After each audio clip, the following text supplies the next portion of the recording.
After nyan, pwede na natin buuin yung ating custard. Eggs. And then, yung ating coconut cream. So isipin nyo na lang gumagawa kayo ng savory leche flan. Pero imbes na gatas or cream yung gamit nyo, gata.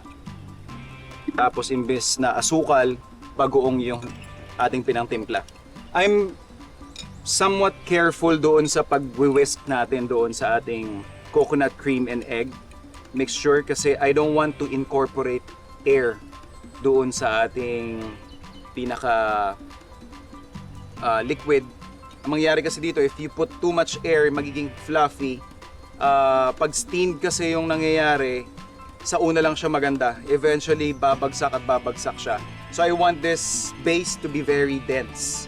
Yun yung hinahabol natin. Kaya dahan-dahan ko siyang hinahalo.